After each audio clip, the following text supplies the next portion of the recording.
দেশে কোভিড পরবর্তী কয়েক বছরে অনলাইন নির্ভর কেনাকাটা বেড়েছে কয়েক গুণ। সংসারের প্রয়োজনীয় সব পণ্যের কেনাকাটায় বেড়েছে অনলাইন নির্ভরতা, যাতে সাশ্রয় হয় সময়, বাঁচা যায় বাজারে যাওয়া বা দরদামের ঝুঁকি থেকে। তবে সম্প্রতি ইন্টারনেট এবং ফেসবুক না থাকায় পুরোপুরি বন্ধ হয়েছে ই ও এফ কমার্স।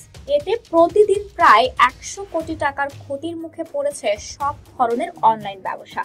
গত 23 জুলাই রাতে দেশে সীমিত পরিসরে ব্রডব্যান্ড সেবা এবং রোববার মুঠোফোনে 4G ইন্টারনেট চালু হলেও বন্ধ রয়েছে ফেসবুক।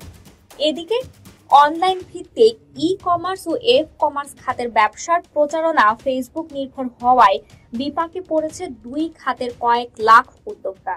তথ্য বলছে স্বাভাবিক সময়ে প্রতিদিন গড়ে লেনদেন হতো 100 কোটি টাকার, সঙ্গে যুক্ত এফ কমার্সও, আর সরবরাহ হতো অন্তত 8 লাখ অর্ডারের। দেশের সীমা ছাড়িয়ে যা সংযোগ বাড়িয়েছে পৃথিবীর বিভিন্ন দেশেও। তবে কোটা ইস্যুতে সাম্প্রতিক পরিস্থিতিতে ধস নেমেছে অনলাইন ব্যবসায়। সরবরাহ বন্ধ, পণ্যের স্তূপ জমেছে ওয়্যার হাউসগুলোতে। এদিকে পণ্যের যোগান আর বিপণনের সঙ্গে জড়িত কয়েক লাখ মানুষ এখন উদ্বিগ্ন, কাটাচ্ছে অলস সময়। আসছে না অর্ডার, হচ্ছে না সরবরাহ।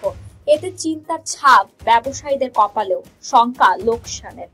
দেশের শীর্ষস্থানীয় ই কমার্স উদ্যোগ চালডাল.com এর প্রধান পরিচালন কর্মকর্তা জিয়া আশরাফ জানায়, তারা ক্রেতাদের থেকে প্রতিদিন গড়ে 6 থেকে 7 হাজার অর্ডার পেয়ে থাকেন, কিন্তু ইন্টারনেট না থাকার কারণে সেটি নেমে এসেছে 2,000-এ, যা গ্রহণ করা হয়েছে কল সেন্টারের মাধ্যমে।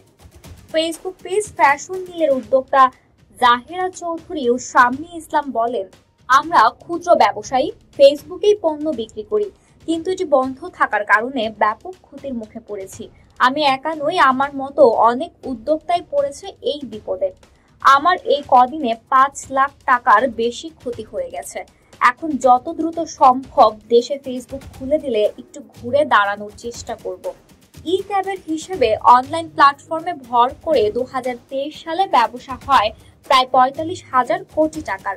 আরও 30% বৃদ্ধির প্রত্যাশা ছিল চলতি বছরে।